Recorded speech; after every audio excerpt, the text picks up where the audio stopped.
They converted some of the missile tubes to SEAL delivery systems. They couldn't find us.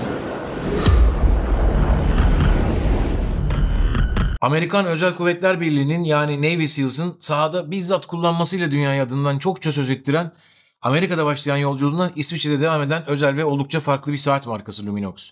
Özellikle kendi kendine senelerce parlayabilen fosfor performansı ve hem dayanıklı hem hafif karbon kasa seçenekleriyle dikkat çeken marka herhalde son 3-4 sene içerisinde bana en çok sorulan saat markalarından birisi olmuştu. Bu ay başında ülkemizde de nihayet satışa başlayan Luminox'un bugün hem çarpıcı hikayesine bakacağız hem de otomatik modellerinden birisini inceleyerek özellikle outdoor spor meraklarının neden ilk tercihlerinden birisi olduğunu anlamaya çalışacağız.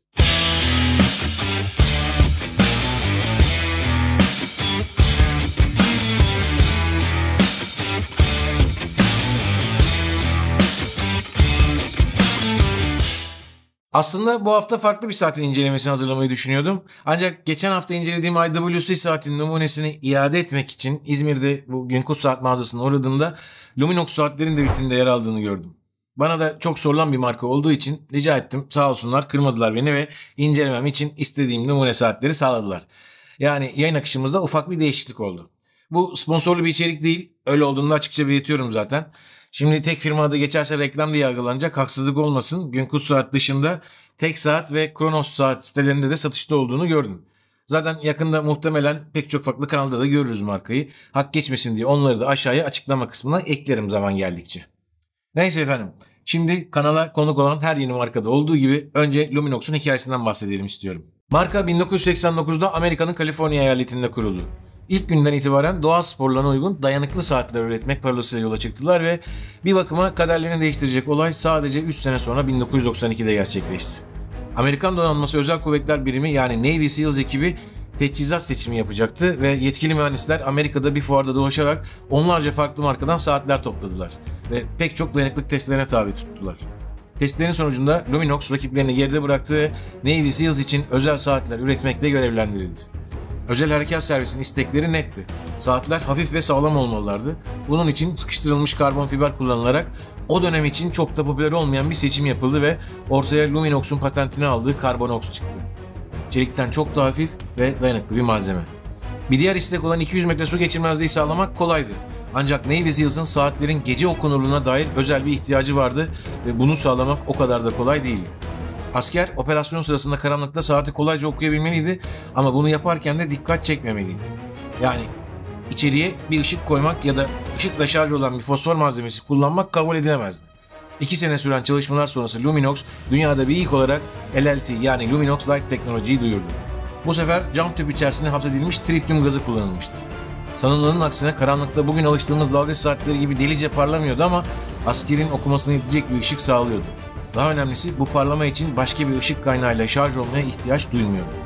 Asker ister su altında saatlerce kalsın, ister zifiri karanlıkta günlerce beklesin fark etmiyor ve saat her zaman okunabiliyordu.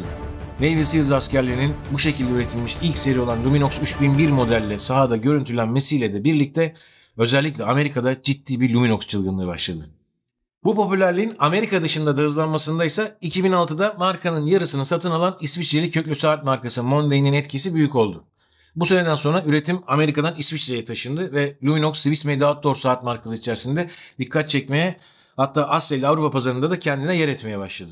2016'da kalan hisseleri de satın alan Mondain Group, markanın askeri standartlarıyla bilinen şöhretini doğa sporlarına da taşımak için 2020'de dünyaca ünlü hayatta kalma uzmanı Bear Grylls'e sponsor oldu. Şimdi tabi burada dünyaca ünlü dedim ama açık konuşayım, benim ilgi alanım olmadığı için bu Bear Grylls denen arkadaş kimdir hiçbir fikrim yoktu. Videoyu hazırlarken merak ettim, ben de araştırdım. Vahşi doğada, dağlarda, adalarda falan tek başına hayatta kalma üzerine Discovery Channel başta pek çok büyük prodüksiyona imza atmış emekli SAS komandosu bir beyefendiymiş. Yani böyle düşününce tabii marka için çok doğru bir işbirliği gibi görünüyor. Ben de bu vesileyle Bear Grylls'la beraber tasarlanan modellerden birini de sizlere göstermiş olayım. Ben bilmiyordum ama eminim konuya hakim takipçi arkadaşlar tanıyordur kendisini.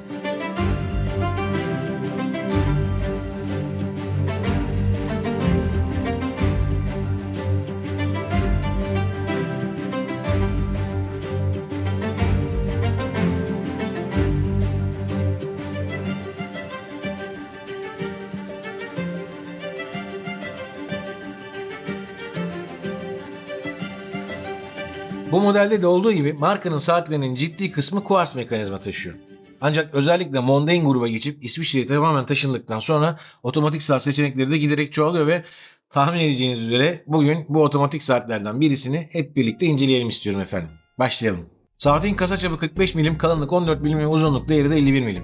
Kanalda incelediğimiz en iri çaplı saatlerden birisi sanıyorum, ancak karbon kasa sayesinde kayışla beraber 110 gram ağırlığında kalmayı başarmış ve bilekte beklenmedik şekilde konforlu olacaktır. Siyah ve büyük kasa saatlerin de meraklısı çok, farkındayım. Böyle bir seçim yapılacaksa çelik üzeri kaplama yerine seramik ya da karbon kasa malzemesi seçmek her zaman daha doğru olacaktır diye düşünüyorum. Böylece hem daha hafif hem de kolay kolay yıpranmayacak ve ilk günkü görünümünü uzun seneler koruyacak bir seçim yapmış olursunuz. Kasa oldukça kaslı ve maskülen hatlara sahip. Uzun senelerdir Luminox'un kullandığı bir kasa tasarımı bu ve spor saat sevenleri rahatlıkla memnun edecektir diye düşünüyorum. Vidalı tepe saat 3 yönünde, kavrayıp kullanması tepe korumalarına rağmen gayet kolay. Üzerinde marka logosu yer alması da her zamanki gibi güzel bir detay. Çelik dışındaki malzemelerde bezel hareketini tok ve sağlam olacak şekilde sağlamak pek kolay değildir. Ancak bu saatte ben başarılı buldum. Ciddi bir boşluk hissi, oynama, geri kaçırma yok ve kaliteli bir saat kullandığınızı hissettiriyor. Arkadaki çelik kapağın ortasındaki cam pencereden içerideki Sellita SW220 otomatik mekanizmayı görebiliyoruz. Bunun kanalda çokça anlattığımız Sellita 200 makinenin hem gün hem tarih diski içeren versiyonu olduğunu belirtelim. Saatte 28.800 vuruş yaparken 41 saat güç rezervi sunabilen, elle kurma ve hackingle destekleyen son yılların en güvenilir ve servis yapması kolay İsviçre otomatik mekanizmalarından birisi. Ön tarafa geçmeden önce kauçuk kayıştan da bahsedelim. 24 milim genişlikle kasaya bağlanan, üzerinde Lumi ve Nox yazılarını görebildiğimiz renkli seçenekler söz konusu. Yumuşaklık hissi fena değil, etli bir yapısı da olduğu için uzun seneler kullanabilecek hissi yaratıyor. Ancak açıkçası biraz daha kaliteli bir klips olmasını beklerdim. Kullanım açısından bir sıkıntısı yok. İçerideki katlanır kısımlar da yeterince kaliteli gibi.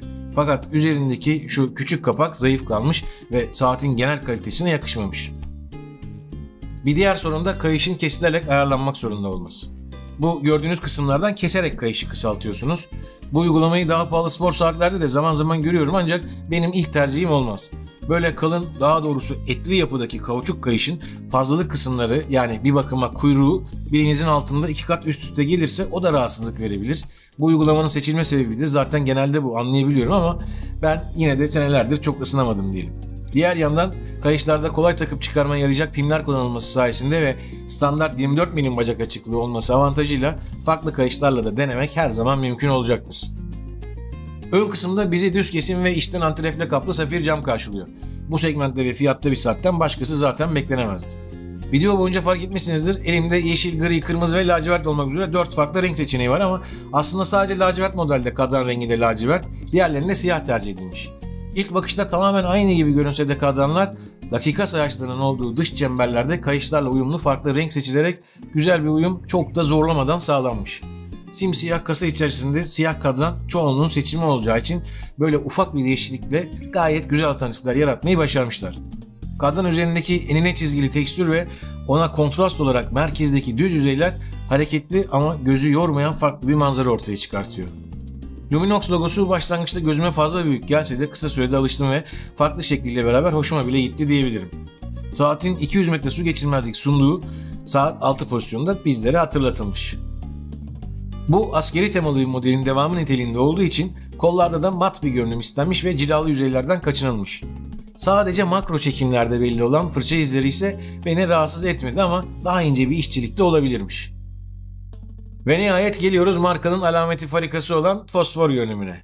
Yelkovanda ve saat 12 yönünde hem bezelde hem kadranda turuncu renk, diğer kısımlarda yeşil renk tritium tüpleri kullanılarak renkli ve amaca hizmet eden bir görünüm elde edilmiş. Burada önemli birkaç yanlış anlaşılmanın önüne geçmem gerek diye düşünüyorum.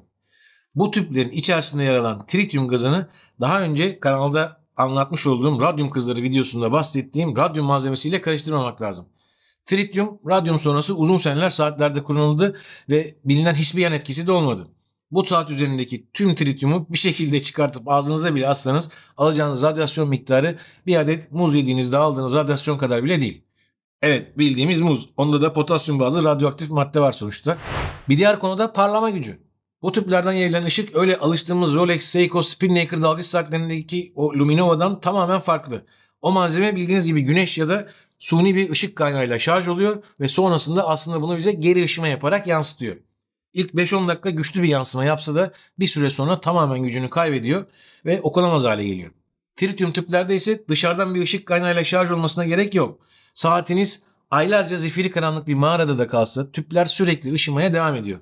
Fakat bu ışımayı fark etmek için gerçekten karanlık bir ortamda olmanız lazım.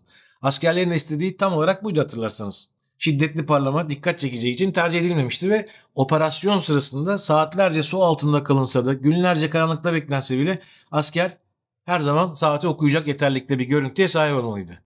Bunu anlatma sebebim markanın web sitesinde kullandığı fotoğraflar aslında. Orada biraz daha tabii gösterilmek için abartılmış bence. Dalgıç saatlerinin kısa süren ama kuvvetli parlayan fosforuna alışmış saat severler için ondan tamamen farklı bir uygulama bu. Ve saati aldıktan sonra bu o kadar parlamıyormuş Erk abi bizi yanılttı demeyin istiyorum. Şiddetli parlamıyor ama hep okunabiliyor. Çok farklı şeyler. Tabii hep okunabiliyor dedim ama bunun da süresinin yaklaşık 25 sene diye belirtmek lazım. Yarılanma ömrü de 12,5 sene diye düşünebiliriz. Yani sonsuza kadar parlayacak bir madde daha icat edilemedi tabii enerji olmadan. Gelelim bu saat ve marka hakkındaki düşüncelerime. Bu model özelinde kayış daha iyi olsaydı benden tam puan alacaktı diyebilirim. Sonuçta kauçuk kayış elbette ve beğenmeyenler kolayca alternatif üretip başka kayışlar satın alabilirler. Karbon kasa 45 milim gibi iddialı bir ölçüye rağmen bilekte gayet iyi bir konfor sunabiliyor. Tritium tüpler farklı ve özel bir saat taşıdığınızı sürekli hissettiriyor. İyi de bir otomatik mekanizmaya sahip. Swissmade otomatik ve böyle siyah spor bir saat arayanlar için bence çok iyi bir alternatif olmuş. Yani malumunuz ben büyük saatleri pek sevmiyorum fakat benim bile kafamı karıştırdı sunduğu bu spor, maskülen görünüm ve konfor sayesinde. Luminox'un ülkemize gelmiş olması ise önemli bir eksiği kapatacak ve doğa sporlarına meraklı arkadaşlar için hem dayanıklı hem de görece lüks bir alternatif yaratacak gibi görünüyor. Dünya genelinde de adından böyle sıkça söz ettiren bilindik nice markalarında ülkemize gelmesi dileklerimle sözlerimi sonlandırıyor ve sizlere her zamanki gibi veda ediyorum arkadaşlar. Hoşça kalın, saatlerle kalın efendim.